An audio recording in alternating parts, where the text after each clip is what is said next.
أعوذ بالله من الشيطان الرجيم بسم الله الرحمن الرحيم السلام عليكم ورحمة الله وبركاته إن الحمد لله نحمده ونستعينه ونستهديه ونستغفره ونعوذ بالله من شرور أنفسنا ومن سيئات أعمالنا من يهده الله فلا مضل له ومن يضلل فلن تجد له وليا مرشدا أشهد أن لا إله إلا الله وحده لا شريك له وأشهد أن سيدنا محمدا عبده ورسوله وقال الله عز وجل بعد أعوذ بالله من الشيطان الرجيم واعبدوا الله ولا تشركوا به شيئا وبالوالدين إحسانا وبذي القربى واليتامى والمساكين والجار ذي القربى والجار الجنب والصاحب بالجنب وابن السبيل وما ملكت أيمانكم إن الله لا يحب من كان مختالا فخورا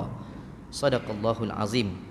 Alhamdulillah, syukur kita kepada Allah Subhanahu wa taala, dengan izin dan rahmatnya jua dapat sama-sama kita berada di dalam rumah Allah ini. Mudah-mudahan pada penghujung tahun 2021 banyaklah amal-amal yang telah kita sama-sama lakukan, dan banyaklah kita untuk bermuhasabah agar kesilapan, kekurangan, kelemahan yang sedia ada, bahkan kesilapan itu yang boleh membawa kepada mengurangkan nilai pahala dan keimanan kita kepada Allah Subhanahu wa taala, agar dapat sama-sama kita baiki di masa yang akan datang. Mudah-mudahan muhasabah yang dilaksanakan sentiasa itu membawa kepada kita suasana yang lebih mendekatkan kita kepada Allah Subhanahu wa taala. Muslimin muslimat rahimakumullah sekalian, alhamdulillah, walaupun Allah beri kepada kita ujian demi ujian, tapi masya-Allah tabarakallah, hebatnya insan-insan yang diuji, ya, dengan ujian yang begitu dahsyat. Didatangkan kepada kita pada bulan ini ujian, ada yang keluarga meninggal dengan bilangan yang ramai, ada banjir besar berlaku di negeri kita yang rata-ratanya mengena dengan adik-beradik kita, jiran tetangga kita, sahabat handai kita. Bahkan ada yang menjadi mangsa korban banjir ini. Ujian besar kepada mereka, kehilangan harta benda dan jiwa. Begitu juga dengan perkara-perkara lain yang Allah uji kepada kita. Benarlah Allah itu bukan hanya sekadar menguji, tapi Allah ingin melihat sejauh mana kita bergantung harap kepada Allah dan berserah semua urusan ini kepadanya. Ya, tuan-tuan, puan-puan, sahabat-sahabat rahimakumullah sekalian, ahasiban nasu an yutraku an yaqulu amanna wa hum la yuftanun. Inilah di antara satu peringatan yang Allah berikan kepada kita. Bila kita menyangkakan bahawa kita telah diberikan nilai keimanan, kita masih berasa selesa, sedang di sana Allah akan datangkan ujian.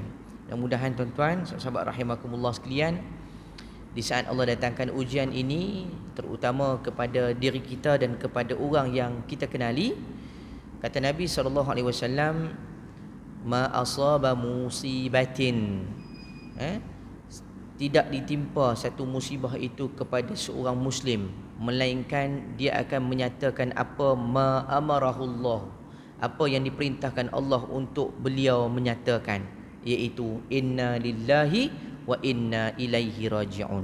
Ini di antara ungkapan yang Nabi SAW suruh kita sampaikan apabila saat dan ketika menerima kabar yang mendukacitakan. Ya, ungkapan ini bukan ungkapan cerita tentang orang mati saja. Kan sebelum ni kita bila dengar cerita tentang mati, kita pun inna lillahi wa inna ilaihi raji'un. Kan, saya hari tu bila dengar ada sahabat saya aksiden, kawan-kawan cerita, ustaz kawan kita aksiden, saya cakap inna lillahi wa inna ilaihi raji'un. Dia kata ustaz tak mati lagi, patah kaki je.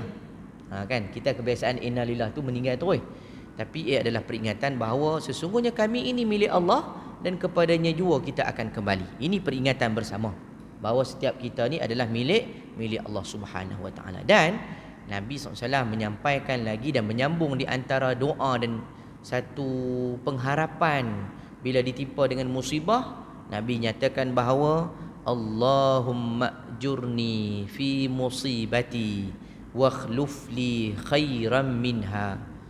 Saya ulang, Allahumma jurni fi musibati.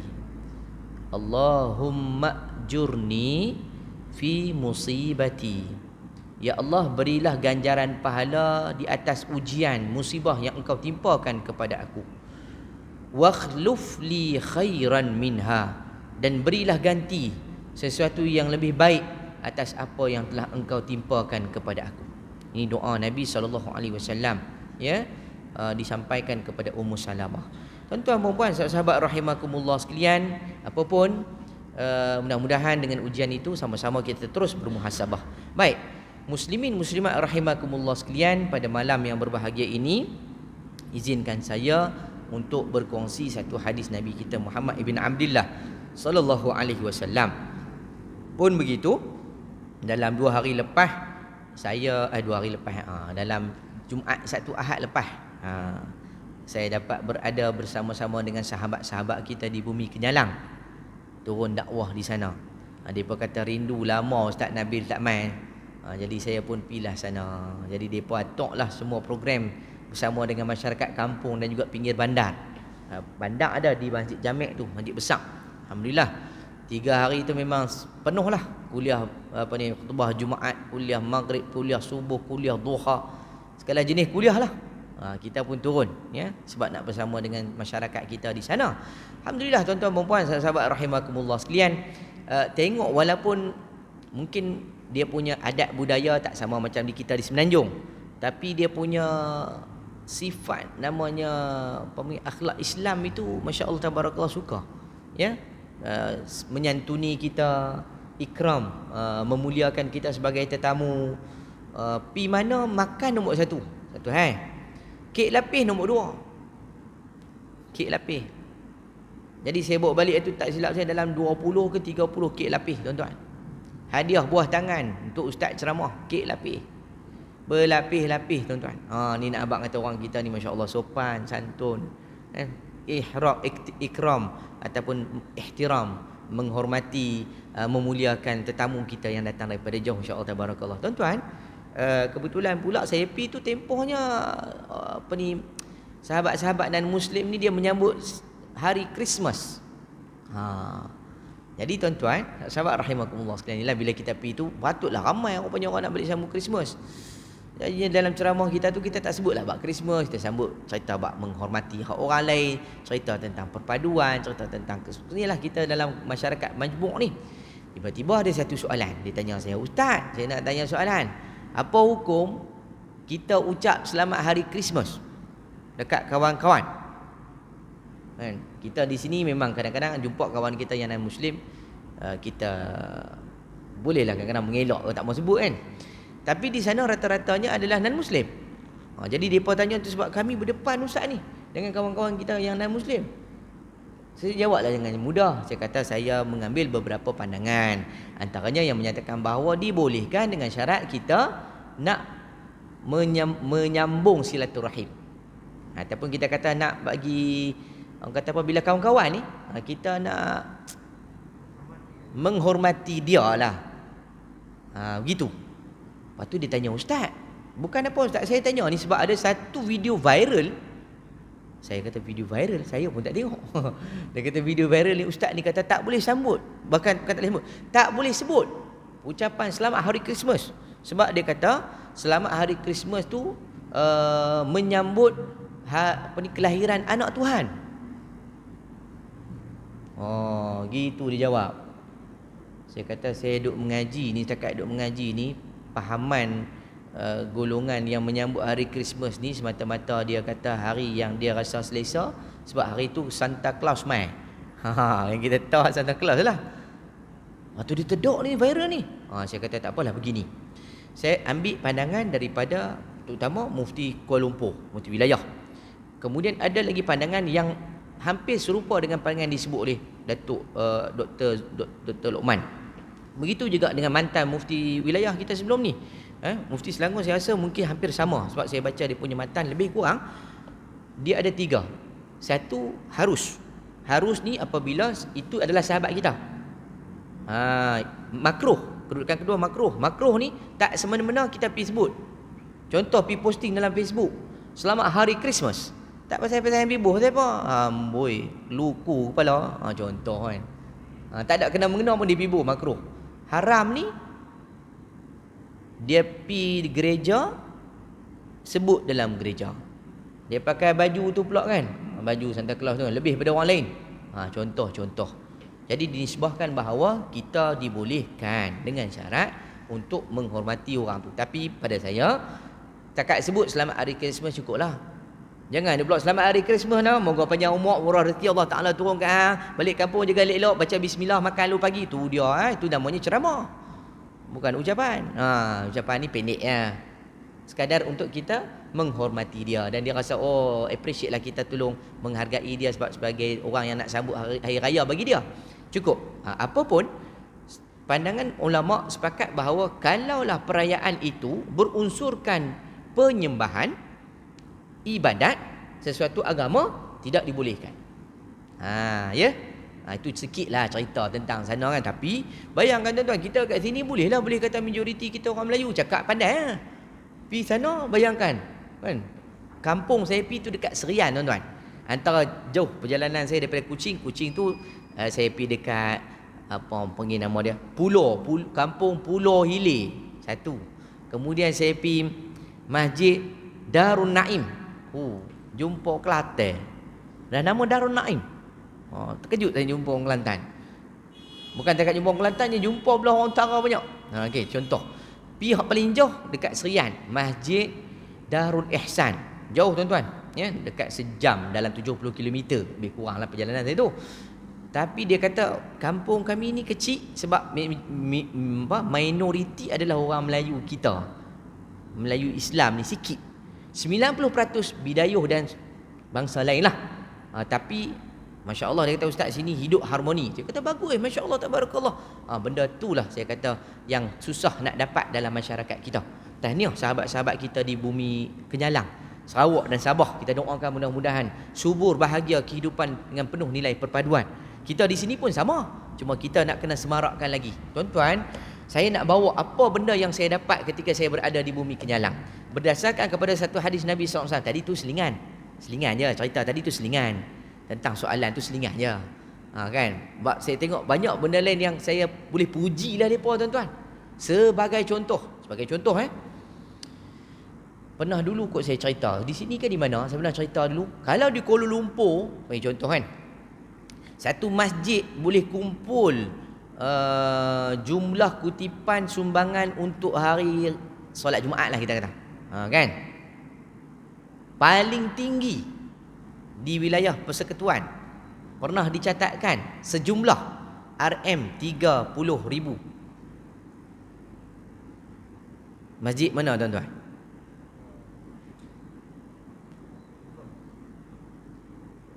Surau Bank Islam. Boleh bank Islam ustaz, bank banyak duit, bukan depa tak ada duit. Sebab kalau tuan-tuan pergi Surau Bank Islam ataupun Surau Bank Rakyat dekat Kuala Lumpur tu kan, dia dekat parking dalam bangunan tu, dia hold parking tu, dia gunakan untuk orang main sembahyang. Lepas tu pula fasiliti dia, setiap tempat parking tu dengan speaker pula. Speaker tu, speaker kampung tu tuan-tuan. Speaker tu jelas. Orang yang main ni dia rasa selesa. Dia bagi sumbangan tu lagi selesa sebab dia main tempat selesa. Macam masjid kita ni lah, surau kita ni selesa juga. Tapi mudah-mudahan lepas ni selesa lah tuan-tuan berinfak untuk masjid, insya-Allah. Tu saya cerita. Tiba-tiba di sana tuan-tuan, depa cerita masjid di sana. Contoh ni akan datang ni malam tahun baru ni. 2 masjid besar. Satu Masjid Jamek, yang kedua Masjid At-Taqwa. Dia ada lagi masjid besar. Maksudnya masjid besar ni masjid yang sentiasa buat program dan diimarahkan. Kalau kata bulan Ramadan tu penuh orang, bulan lain pun saya pergi semayang. Dialah kita pergi ceramah. Tapi macam ni lah, kalau kita ceramah, kita boleh nampak ashabut tiang wa ashabut dinding wa ashabu apa panggil ni tirai. Wa ashabut tirai. Kalau di sana tuan-tuan, ashabut kursi. Sebab kan kursi tu banyak duduk tengah. Kursi yang warna hijau, warna kuning tu kan. Maksudnya ramai orang duduk tengah ni. Saya tanyalah depa, memang ramai macam ni? Ni Tak berapa nak amal Ustaz. Allah. Terkejut kita. Pasal apa tak amal? Balik cuti Ustaz. Hari raya. Kan orang kita Christmas pun dia raya. Depa balik, kita depa raya. Kita balik. Maksudnya kita pun raya sekali. Seronok. Jadi saya kata tak apalah, tak ramai pun, tapi pada saya ramai. Kuliah subuh tuan-tuan. Yang saya pergi tu di antara masjid surau yang depa cerita dah awal-awal. Ustaz, jangan terkejut kalau jemaah kita boleh bilang dengan jari Ustaz ya. Saya duk bayang dah kalau bila sebut tu, saya kata tak apa. Kita nak dakwah ni kita tak minta pun orang bayar apa. Mai je. Tapi tuan-tuan bila saya pergi tu, ibarat macam bawa Nabi Raja Lawak tuan. Tak payah suruh, mai pakai orang mai. Saya tanya betul ya? Dia kata sebab nama ustaz kot. Glamour juga kan. Nabil Ahmad juga. Yang Raja Lawak tu Nabil Ahmad juga. Cuma dia tak bergambar muka, nasib baik muka kau kan. Tak apalah. Maksudnya sambutan tu bagus.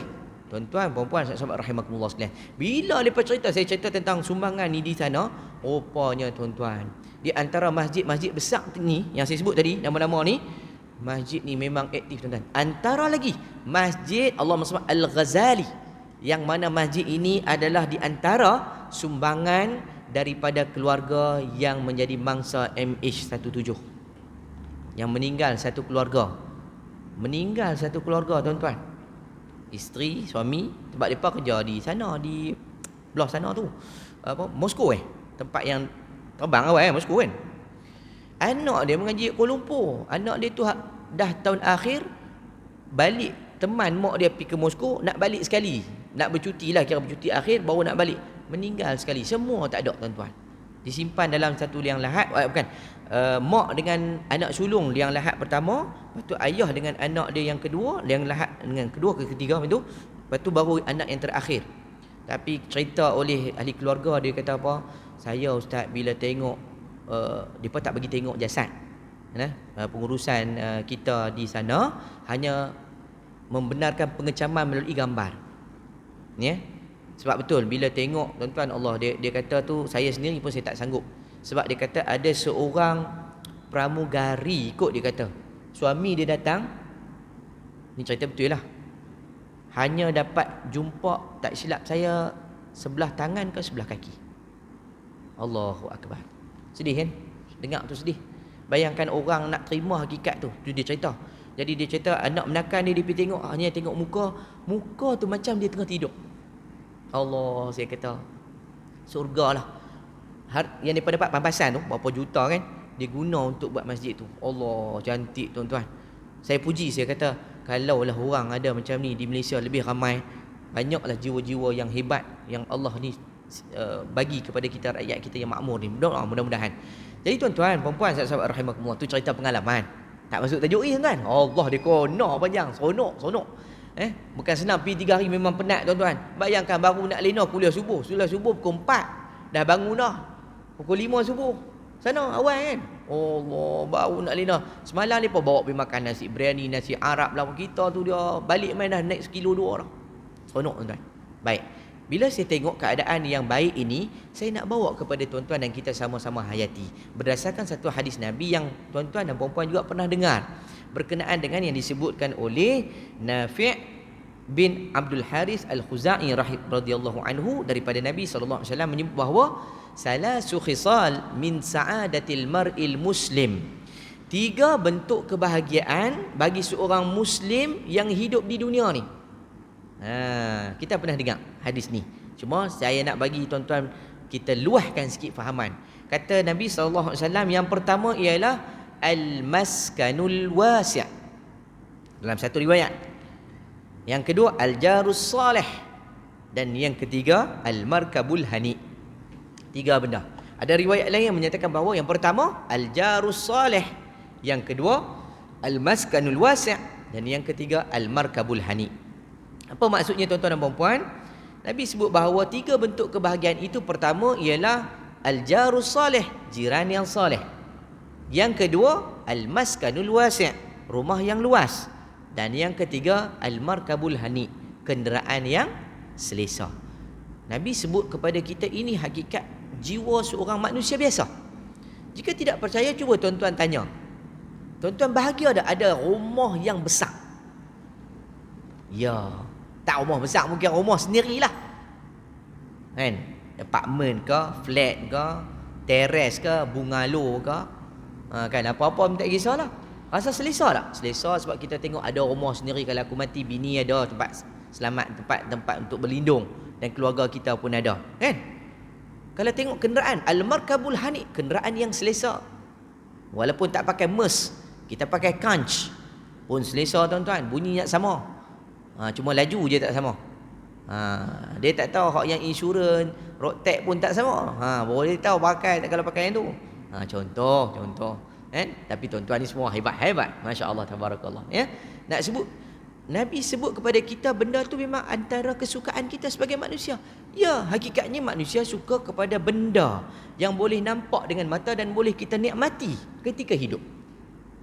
Tetapi persoalannya tentang perkara yang pertama yang saya sebutkan tadi, iaitu al-jarus salih. Berapa ramai yang rasa bahagia dengan jiran yang ada di kiri dan kanan, depan dan belakang rumah kita. Tuan-tuan perempuan, sahabat rahimakumullah sekalian, tak apa, kita tengok satu persatu. Apa pun tuan-tuan, sahabat rahimakumullah sekalian, betul lah satu pepatah. Ya, kita hari ini suka ambil tengok pada benda yang berlaku. Kata apa? Menyesal dahulu pendapatan, menyesal kemudian tidak berguna. Itu pepatah Melayu. Ada tak tuan-tuan boleh bagi tahu kepada saya, masa kita nak beli rumah dulu, apakah penelitian kita, apakah penilaian pertama tentang rumah tu? Adakah kerana harganya yang cukup bagus, ataupun kerana bentuknya cukup menarik, ataupun strategik? Contoh. Ni di antara macam saya lah juga tuan-tuan. Kita nak beli rumah dulu, mungkin pakcik-makcik dah ada rumah. Mungkin kita pernah satu ketika dulu nak beli sebab rumah dekat dengan tempat kerja. Itu di antara reason kita. Alasan yang kata apa? Di antara alasan kita lah, ataupun kita kata antara sebab kita beli rumah tu. Tetapi tuan-tuan, pepatah Arab ada menyatakan bahawa al-jar qabla ad-dar. Pilih jiran sebelum pilih rumah. Pilih jiran sebelum pilih rumah. Tapi kita hari ini dialah, macam saya sebut tadi lah, atas apa yang kita nakkan. Adakah kerana dengan value-nya yang cukup, rasa selesa bila kita boleh beli seorang, mampu bayar, mampu milik, alhamdulillah. Ataupun kita kata cantik design ni, design baru, rumah lain kotak-kotak, rumah kita 3 segi. Contoh. Kan? Tak apalah, dia minat. Tetapi pepatah Arab menyebutkan bahawa al-jar qabla ad-dar, ini adalah juga di antara satu penilaian yang patut kita ambil perhatian. Ya? Bukan apa tuan-tuan, Nabi sebut ni untuk kita sama-sama faham. Baik, muslimin muslimat rahimakumullah sekalian, jika saya tanya kepada tuan-tuan, apakah maksud al-jarus salih, jiran yang soleh? Adakah perlu kita mencari jiran yang soleh yang boleh kita definisikan sebagai jiran itu mesti seorang muslim dan mukmin? Sebab dalam hadis ni al-jarus salih, jiran yang baik. Adakah as-salih itu macam kita lah, selalu menggunakan kalimah soleh ni untuk apa? Orang baik, kan? Orang alim, orang yang berilmu, orang maksudnya dalam kapasiti Islam. Orang bukan Islam, kan? Muslimin muslimat rahimakumullah sekalian, indahnya bahasa yang Nabi guna. Dan Nabi tak sebut al-jarul muslimus salih ataupun al-jarul mu'min, kan? Kenapa tuan-tuan? Nabi tahu keadaan kita nanti akan bercampur antara muslim dengan non-muslim, antara keadaan majmuk kita yang pelbagai. Bahkan Nabi nak menunjukkan bahawa Islam tidak pernah mendiskriminasikan hak masing-masing. Kamu nak cari kampung Melayu je, jangan cari kampung campur, tak mau. Nasi campur boleh pula, tu tak kira nasi goreng Cina, kan? Contoh tu tak kira nasi goreng USA lagi.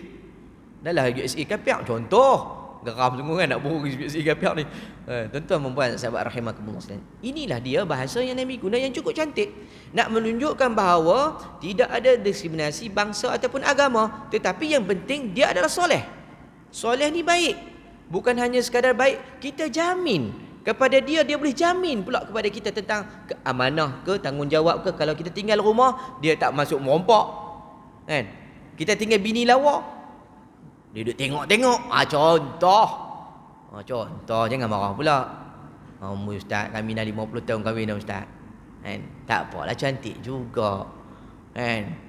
Tuan-tuan dan puan, sahabat-sahabat rahimakumullah sekalian, inilah dia peringatan yang Nabi beri ni. Walaupun kita nampak benda ni biasa, tetapi bila Nabi sebut, ia adalah satu benda yang perlu kita buat satu pemerhatian dengan lebih baik, iaitu untuk kita tentukan kehidupan dengan kebahagiaan.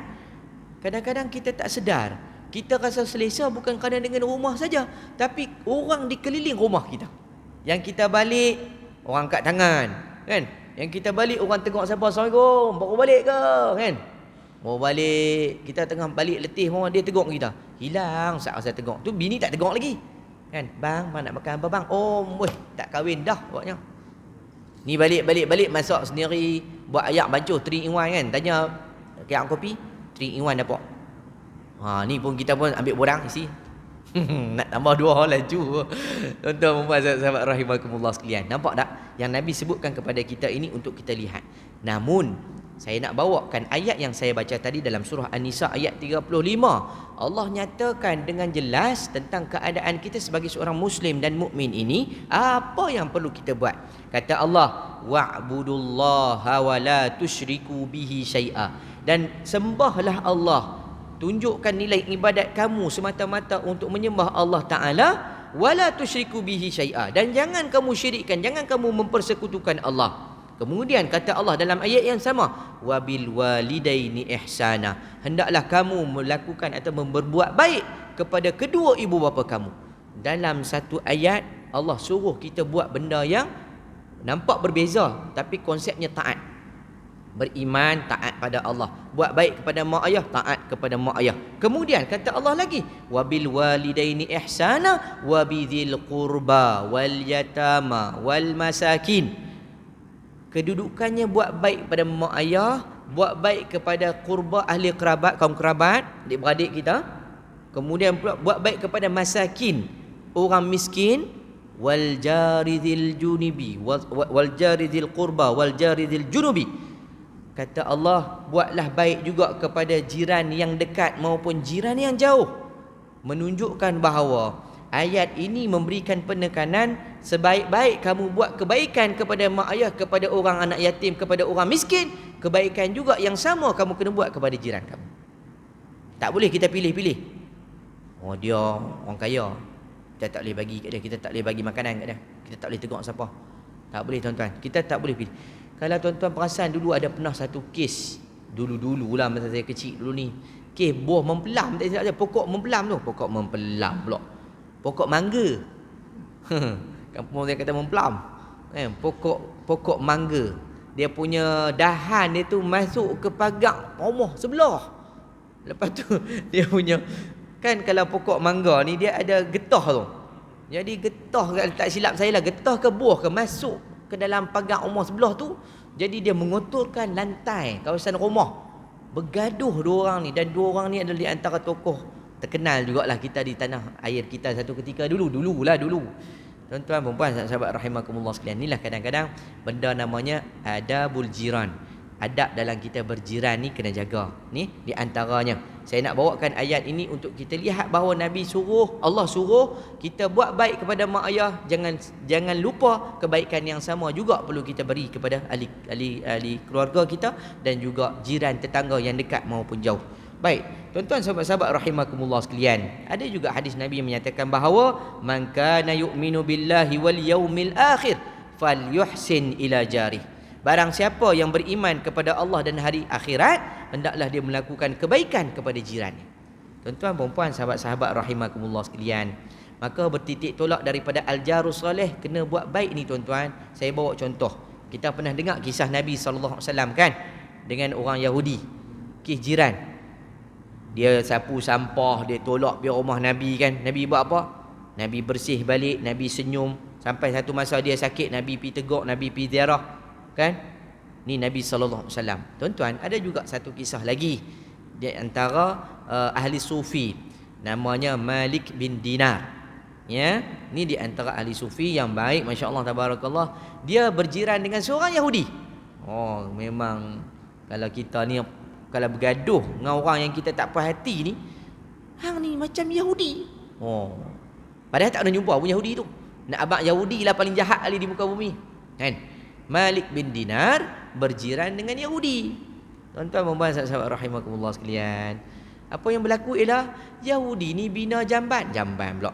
Tandas. Bahasa kita jamban nampak teruk sangat saya dulu masa mula-mula jumpa orang Kelantan kan. Saya kata, saya nak simpan jamban. Jambang. Pisi mu jamban. Gelok habis belaka Kelantan kata, ustaz be. Silap tu.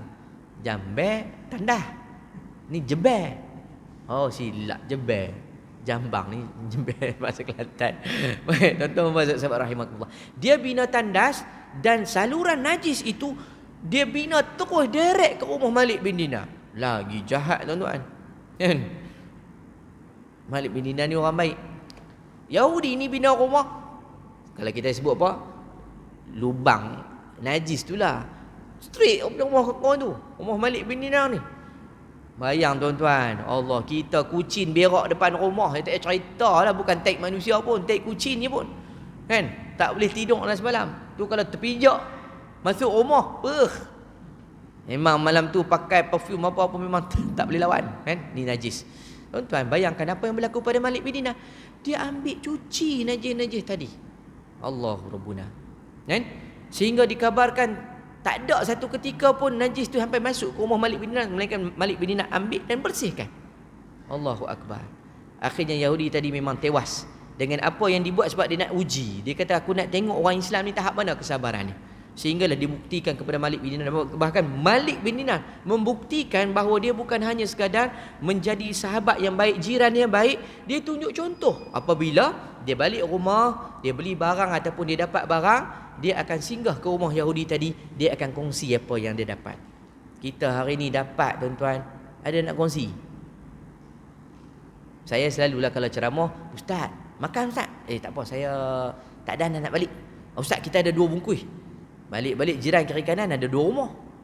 Bini kita ada seorang dengan anak. Kalau aku bagi kat jiran aku 2, bini aku nak makan apa? Contoh. Dia main susah nak bagi. Sedangkan tengok macam mana ahli sufi, macam mana sahabat Nabi.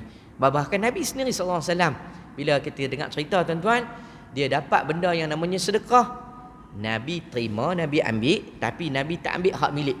Nabi akan serah semua yang nama sedekah ini kepada ahli sufah dan sahabat yang lain. Yang Nabi terima hadiah. Nabi terima hadiah, tapi Nabi juga tidak menerima sepenuhnya hadiah yang diberi. Bahkan Nabi akan berkongsi dengan orang lain terlebih dahulu. Allahu Akbar. Hebat kan? Kita tuan-tuan kalau boleh jadi macam ni, insya-Allah lah, mudah-mudahan ada akhlak yang ditinggalkan oleh Nabi untuk kita santuni. Baik, tuan-tuan dan puan, sahabat-sahabat rahimakumullah sekalian. Saya sebut tadi, kita ni bukan sekadar buat baik kepada jiran, tapi kita memberikan keyakinan dan jaminan. Disebut oleh Ibnu Umar, Abdullah Ibn Umar, bahawa Nabi SAW pernah menyatakan dalam satu hadis bahawa mazala Jibril yusini bil jar hatta zanantu annahu sayuwarithahu. Payah nak sebut. Annahu sayuwarithahu. Maksudnya ialah Jibril sentiasa memberikan peringatan dan berwasiat kepada aku bahawa berbuat baiklah kepada jiran kamu, yang mana kamu kena menyangka bahawa mungkin jiran kamu itu akan mewarisi harta kamu. Bukanlah tahap dia nak mewarisi. Maksudnya kamu kena menyangka bahawa kamu baik ni sampai tahap dia akan mewarisi harta kita. Maksudnya kadang-kadang benda yang kita ni amanah baik sangat ni, amanah namanya ni, kepada orang yang baik, dia akan jaga walaupun orang tu tak ada di rumah. Sebab itulah kita nak berkawan, nak bersahabat, kena cari orang yang baik. Tentang al-jarus salih, saya doakan mudah-mudahan tuan-tuan yang punya jiran, kekalkanlah hubungan yang sedia ada, dan mudah-mudahan Allah merahmati kalian semua dengan jiran-jiran yang baik, terutama kita yang duduk di kawasan belah Kajang ni. Saya doakan mudah-mudahan Allah naungi kita dengan rahmatnya, dengan kasih sayangnya, tidak ada perbalahan, tidak ada kalau ada sikit benda yang konflik tu, yang berselisih tu, bincang elok-elok lah. Nah, kalau payah ajak saya bincang sekali. Kambing golek mau satu, cantik, kita bincang. Gurau tuan-tuan.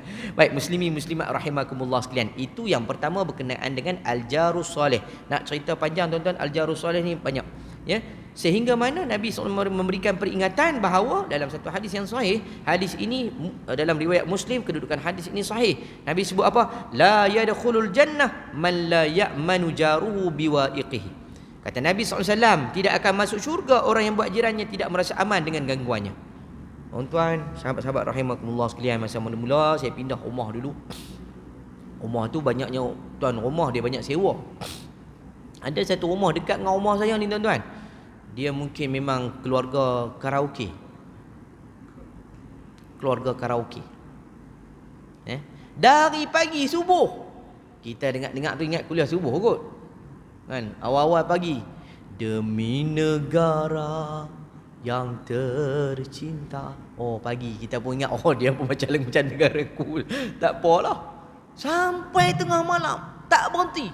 Sampai pagi kita, anak aku nak lena, kita pun nak lena. Kami dah pakat geng-geng jiran ni macam mana nak buat. Kita hantar kawan-kawan yang baik-baik dengan jiran tu dulu. Dijumpa. Mula-mula berhenti sat seminit dua. Habis bateri kot. Dia sambung pula, anak dia pula nyanyi. Allah, sampai ke pagi. Nak cerita bahawa kadang-kadang ni bila kita ada buljiran, jangan ganggu orang. Kan? Tambah-tambah macam saya duduk ceramah ni, ceramah di masjid je, jangan ceramah di rumah. Kalau tuan-tuan ataupun ada isteri-isteri yang ceramah di rumah tu, ceramah di bilik je, jangan ceramah di laman rumah. Faham sudah. Baik, tuan-tuan puan rahmati Allah sekalian. Baik, ada juga dalam satu kisah bahawa ada seorang lelaki jumpa dengan Nabi, mengadu tentang jiran dia. Nabi sebut apa? Nabi suruh balik dan sabar. Balik dan sabar. Beberapa kali kawan tu datang, sehinggalah Nabi pesan kepada dia untuk dia buat sesuatu, untuk memberikan satu macam peringatan lah kepada jirannya, dan jirannya pun mengambil perhatian tentang apa yang telah dilakukan di kesilapan itu. Baik, tuan-tuan perempuan sahabat-sahabat rahimakumullah sekalian. Yang kedua iaitu al-maskanul wasi', rumah yang luas. Dalam definisi para muhaddis, rumah yang luas ini bukan kapasiti rumah tu maksudnya kena luas. Rumah tu luas maksud pada muhaddis ialah bukan hanya sekadar ruang itu luas, tapi setiap ruang itu memenuhi bagi kapasiti penghuni rumah tadi. Kalau rumah tu ada suami isteri je, cukuplah satu bilik. Tapi kalau ada jiran ataupun adik-beradik nak datang, kena ada 2 bilik. Kalau ada anak-anak, kena ada 3 bilik. Terutama anak lelaki dan anak perempuan perlu dipisahkan. Ya, ini keadaan walaupun disebut sebagai al-maskanul wasi', rumah yang luas, rumah yang ada keselamatan, rumah yang ada pemisah antara lelaki perempuan, begitu juga dengan untuk ibu dan ayah, suami dan isteri itu sendiri. Tuan-tuan perempuan sahabat rahimakumullah sekalian, pada awal bulan 11 yang lepas tak silap saya, ada di antara jiran-jiran kita bebelah sini lah jumpa saya. Kebetulan bukan jumpa macam mana, nak beli barang. Yang tegur saya ni orang muda, tak perempuan. Mungkin kot dia tengok saya ni ada jambang ni, jeban ni, ada jeban ni. Jadi dia nampak macam ustaz. Saya kat luar tak pakai kopiah. Jadi dia nampak kot, mula-mula dia tanya. Saya nak tanya tuan sikit lah, apa hukum anak tak balik rumah? Macam tu kan. Apa hukum seorang anak tak balik rumah? Tak balik rumah mak dia, mak ayah dia. Saya kata kalau beginilah cerita mak ayah ni memang berharap pada kita. Tambah-tambah kalau mak suruh balik, kita kena balik lah. Sebab tu rumah kita dan rumah mak ayah kita. Kita kena balik berbakti pada mak ayah kita. Tapi kalau tak balik, saya kata kalau kita macam ingkar, ibarat kita ni durhaka kepada mak ayah. Saya duk rasa macam ada something dah. Korek punya korek, tuan-tuan, cerita lagi besar. Saya pendekkan cerita. Rumah dia tu ada banyak bilik, tapi semua bilik tu dah dipenuhi oleh abang dengan kakak yang dia yang kahwin. Dia belum kahwin. Akhirnya dia terpaksa duduk di luar kawasan bilik-bilik yang ada. Akhirnya dia diperkosa oleh abang sendiri. Ini cerita betul. Saya dah tarik nafas panjang sebab kita duk ingatkan dalam cerita aja kan. Cerita-cerita jenis cerita drama-drama ni. Tapi bila saya tanya macam mana boleh macam tu? Dia banyaklah cerita, dia berkait dengan dia kata saka lah apa semua, tapi saya kata kesilapan utama ialah satu, rumah tu tidak dipisahkan. Rupanya mak ayah dia pun dah mati. Jadi sekarang ni tinggal pada mak dia je. Bila saya kata bila keadaan terdedah begini, tak kisahlah adik sendiri pun, kadang-kadang mak pun bila nafsu ni, dia bukan kira orang dengan binatang pun boleh buat. Dia. Jadi bila sebut tentang nak jaga keselamatan ni, dia kena jaga aurat sampai tahap kita kena ada pemisah. Laki dengan cara laki, perempuan dengan cara perempuan. Jadi bila macam tu dia sampai tahap tuan-tuan, dia mengadu kat saya, dia kata apa? Saya rasa macam saya nak keluar agama. Wal'iyyazubillah, saya kata, adik, orang nak kekal dalam agama ni bukannya senang. Tiba-tiba adik senang-senang nak keluar agama. Adik, Islam ni Allah bagi kat kita dengan jalan yang cukup susah. Walaupun kita ni mudah dapat Islam, Nabi nak sampai Islam kat kita bukan senang, adik, kata. Kan? Baliklah, setidak-tidaknya dia kata Allah ni zalim sebab Allah tak bagi kat saya. Kenapa mak saya buang saya? Kenapa abang saya sanggup buat kat saya? Saya kata kat dia, adik, Allah pilih adik jumpa dengan orang yang baik-baik. Ni di antara satu rahmat. Ya, walaupun mak ayah buat macam tu, adik kena Allah bagi kat adik ni sebagai satu peringatan, dan mungkin melalui adik lah kot Allah nak bagi. Saya tak panggil adik dia, saya panggil cik puan. Satgi amboi ustaz panggil adik, adik satgi Hanafi. Tak lah, saya panggil kat dia cik puan. Saya kata kat dia, kena balik, setidaknya pilah masjid, jumpalah orang yang baik-baik. Mudah-mudahan kita ada kekuatan, dan masih ada orang yang mendoakan untuk cik puan ni untuk kuat, insya-Allah. Dia pun kata tak apalah ustaz, terima kasih banyaklah bagi pandangan. Saya kata saya tak nak menyusahkan, benda ni melibatkan rumah tangga, dan yang penting bila sebut tentang hal mak ayah, selagi mana dia masih mak, kena balik jumpa. Walaupun mak tu dia layan kita tak sama macam anak lain, tapi dia tetap mak. Baliklah, buatlah yang terbaik. Mudah-mudahan jika Allah nak mengizinkan melalui cik puan ni lah, Allah mungkin bagi satu teguran, inzar, peringatan. Mungkin mak ni celik balik, mak ni sedap tentang keadaan ni. Baik, tuan-tuan, puan-puan, sahabat-sahabat rahimakumullah sekalian, kita masuk yang ketiga, iaitu al-markabul hani. Apakah al-markabul hani? Kenderaan yang selesa. Baik, tuan-tuan, puan-puan dirahmati Allah sekalian, bukan hanya selesa, kenderaan itu juga perlu dalam keadaan elok dan memberikan nilai keselamatan. Muslimi muslimat rahimakumullah sekalian, kalaulah di zaman Nabi SAW tidak ada kenderaan seperti kita, tapi kenderaan yang dinisbahkan sebagai kenderaan yang ditunggang ialah unta, kuda, keldai yang Nabi ada dan Nabi miliki. Tapi tuan-tuan dan puan, izinkan saya untuk berkongsi di antara nama binatang-binatang ataupun kita sebut kenderaan yang pernah Nabi dapat dan Nabi tunggang dan Nabi gunakan khidmat mereka. Khidmat mereka pula, khidmat binatang tu lah. Mereka macam manusia, kan? Khidmat binatang ni, antaranya namanya as-sakh, iaitu seekor kuda yang diberi oleh kuda ini pernah pertama kali dipakai oleh perang Uhud, dibeli oleh Nabi SAW dari seorang badui daripada Bani Fazarah. Tu as-sakh. Kemudian al-murtajaz, nama kuda Nabi yang dibeli daripada seorang badui daripada Bani Murrah. Lizaz, nama kuda Nabi yang merupakan hadiah daripada Al-Muqayqis, seorang penguasa ataupun orang besar di bumi Mesir. Al-Lahif merupakan seekor kuda yang dihadiahkan daripada Abu Al-Barra. Ad-Darib, seekor kuda milik Nabi SAW, hadiah daripada Farwah bin Umair Al-Juzami.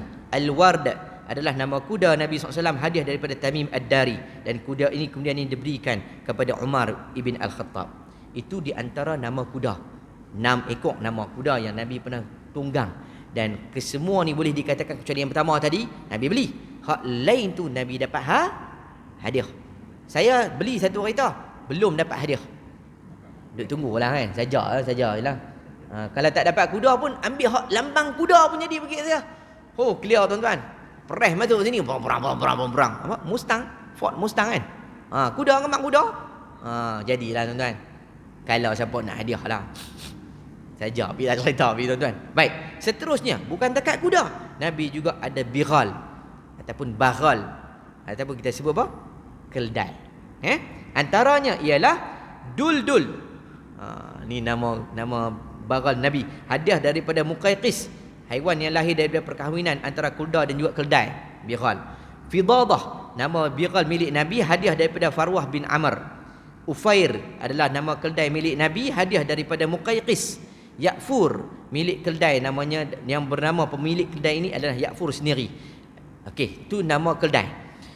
Al-Qaswa, ni unta pula. Al-Qaswa, unta milik Nabi, dan Nabi beli daripada Abu Bakar dengan harga 400 dirham. Ni sejenis unta yang cukup baik, dan Al-Qaswa ini Nabi antara unta yang selalu Nabi naiki. Al-Qaswa. Seterusnya Al-Aris, nama satu unta perahan Nabi SAW yang diberikan kepada Ummu Salamah Yang kita baca hadis awal tadi berkenaan dengan ketika bala bencana tu Nabi baca doa kepada Ummu Salamah. Itu di antaranya. As-Samra, nama unta perahan Nabi yang sangat deras air susunya yang dia berikan kepada Aisyah. Burdah, nama unta perahan Nabi hadiah daripada Ad-Dhahhak bin Sufyan Al-Kilabi. Itu di antara nama kuda. Ajwah, Zamzam, Suqyah, Barakah, Warisah, Itlaq dan Itraf. Nama-nama ekor kuda ini kambing daripada milik Nabi yang digunakan untuk diperah susu mereka dan digunakan untuk digembala oleh Ummu Aiman di lereng-lereng Gunung Uhud. Itu di antara nama-nama binatang yang menjadi tunggangan dan khidmat kepada Nabi kita Muhammad ibn Abdullah sallallahu alaihi wasallam. Jadi tuan-tuan, nak sebut tentang al-markabul hani, kenderaan yang selesa ni bukan hanya kita beli dengan barang yang rasanya nilainya tinggi, tapi dia memberikan satu manfaat untuk kita. Kalau beli kereta besar simpan di rumah, mai masjid, naik motor kapcai tak jadi. Kan, daripada simpan kereta besar bagi saya pakai. Tuan-tuan tolong bayar rotek, bayar insurans. Macam saya tiap-tiap hari pergi ceramah. Contoh kan, saya tuan-tuan masa almarhum Datuk Dr. Haruddin, dia ada tuan-tuan kereta rumah dia penuh. Saya pun terkejut kan. BMW tak ada, Mercedes apa tu, Range Rover, Range Rover PAS 3, PAS 3 dia pakai plate tu.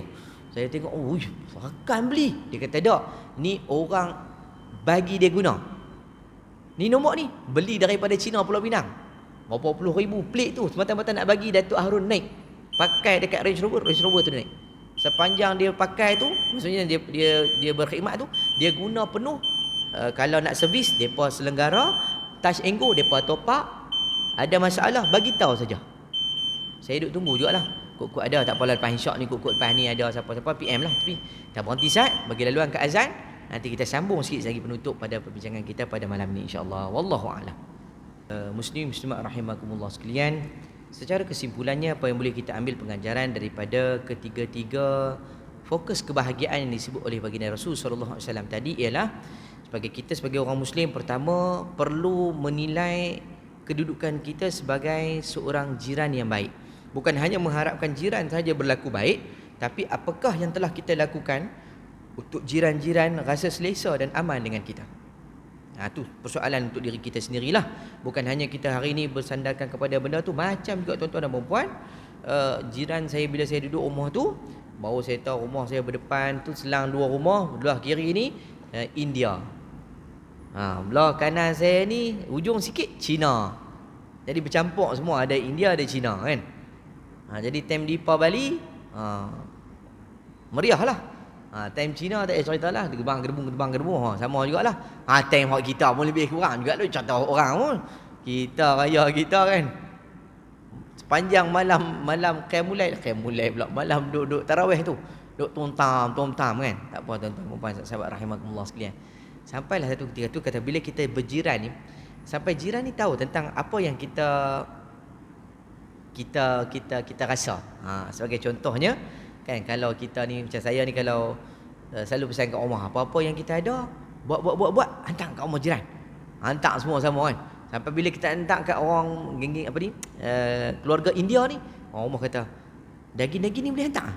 Contoh kan, tak saya bagi hantar sayur je kan, takut depa ada tak boleh makan. Sampai satu ketika masa di Bali iaitu ni, dia hantar kat saya satu balang tu Maruku. Kita pun ambil, bismillah, makan.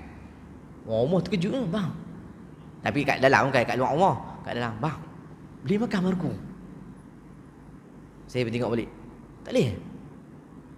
Dia bagi.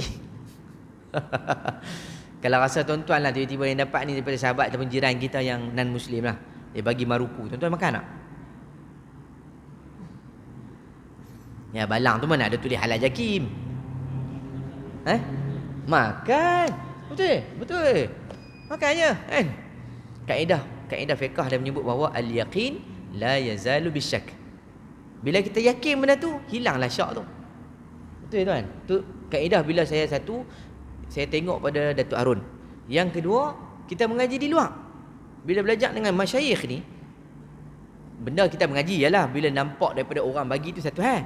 Tapi benda yang kita yakin benda tu halal, insya-Allah. Sebagai contoh lagi, tuan-tuan pernah minum Starbucks. Cik tak nak. Oh, kopi cik sedap cik oi. Oh, segelas tu RM20. Kita pergi kedai kan, secawan tu dekat RM1.50 kan, RM2, RM3 pun dah kita mahal. Ni secawan tu RM20 cik.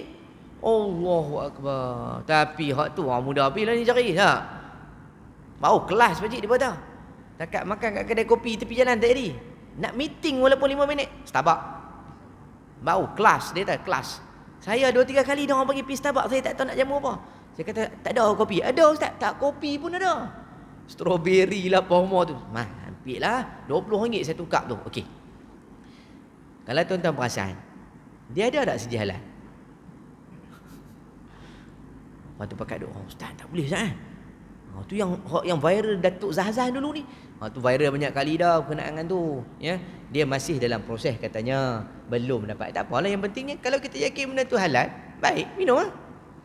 Macam juga saya pi bawa jemaah kita tahu tuan-tuan. Pi ke Balkan. Turun di Milan, Itali, kemudian akan masuk ke beberapa buah negara. Apa ni antaranya Austria, Montenegro, Bosnia, Bulgaria. Tu antara negara-negara yang akan kita masuk. Sampailah satu tempat tu, saya abang mereka, jom kita pergi minum. Ustaz, ada kedai Melayu ke? Tak ada, mana kedai Melayu sini. Ini orang putih. Boleh minum ustaz, halal lah. Tak apa tu, kedai kopi. Saya ni bukan minum kopi sangat, tapi dah tak ada tempat saya minum kopi tu. Saya kata, jom kita minum kopi. Mereka pun, ustaz ni biar betul masuk kedai ni. Yalah kan, semua kedai non-Muslim. Lepas tu PBB saya minum kopi, saya order kopi. Kopi saya tak mau campur apa-apa, saya nak kopi saja. Pekat ah. Pahit pula kan. Minum. Jemaah pekat tanya, boleh ustaz? Boleh, apa salahnya kopi? Ya ke? Ni kopi ni lah ni macam ni. Kopi ni buat daripada apa? Biji kopi. Biji kopi mai daripada apa? Pokok buah kopi. Buah kopi mai daripada mana? Pokok kopi. Pokok kopi ada campur apa tak? Tak ada. Boleh tak? Boleh. Pakatlah tempah kopi. Kita pun duduk minum sembang dengan jemaah ni. Nak balik kan? Bangkit daripada kursi. Bangkit pula. Bangun daripada kursi tu. Semua dah penuh dalam kedai tu. Yang syoknya, sandwich mereka belasah, pizza pun mereka makan, donat pun makan. Saya kata, "Woi, mana boleh makan?" "Tak, tadi ustaz makan. Ustaz kata boleh makan kat kedai kopi." Saya kata makan kopi, minum kopi di kedai kopi. Mana ada saya makan binatang lain? Ni tak boleh ustaz. Apa tak tahu ni. Dia ada karamel, tahu ni? Ustaz, macam mana hukum? dia dah celaru dah. Kita ambil hukum je, makan benda yang kita nampak tak syak. Tu je. Sebab bila bercampur kan macam donat, kek, kan dia bercampur aduk dengan tepung dan kita tak tahu ramuan dia macam mana. Jadi kita takut dia rasa was-was. Elak tepi. Kalau benda yang kita nampak okey, makan. Jadinya benda macam itulah.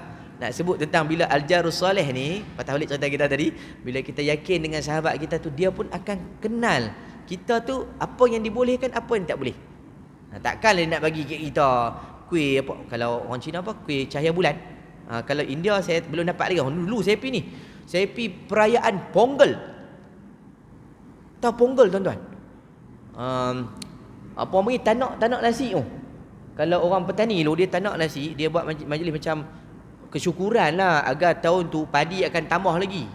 Tapi pada satu lagi, dia ada dua tau Pongal ni. Dia ada satu lagi apa? Hak tu tak boleh kita pergi. Sebab hak tu dia acara ibadat dia. Hak ni kita pergi ni, majlis dia tepuk apa panggil ni. Saya kena ikat mata tu, ketuk tu, apa panggil tu macam tembikar atas tu. Tepush macam tu. Contohlah kan. Tu masa tu mewakili JAKIM lah tu pergi tu majlis nak raikan orang India Muslim di Perak masa tu. Sampai tahap bila orang tahu kita sebagai Muslim, ada benda boleh, ada benda tak boleh. Tu yang pertama. Yang kedua, al-maskanul wasi', rumah yang baik ialah rumah yang memberikan nilai keselamatan, perlindungan kepada ahli keluarga. Dan yang ketiga, markabul hani', kenderaan juga bukan hanya selesa, tapi kenderaan itu boleh memberikan khidmat dan manfaat untuk setiap kita. Mudah-mudahan tuan-tuan dan puan adalah benda yang boleh memberikan kebaikan untuk kita dalam sesi tazkirah yang ringkas antara maghrib dengan isyak ini. Mohon maaf daripada saya kalau tak betul, tak tepat, minta tegurlah saya. Kan? Kita manusia biasa. Mudah-mudahan ada penambahbaikan, ada pembetulan, ada sesuatu yang boleh kita ambil daripada pengajaran yang telah saya sampaikan. Wallahu taala a'lam. Siru ala barakatillah. Wassalamualaikum warahmatullahi wabarakatuh.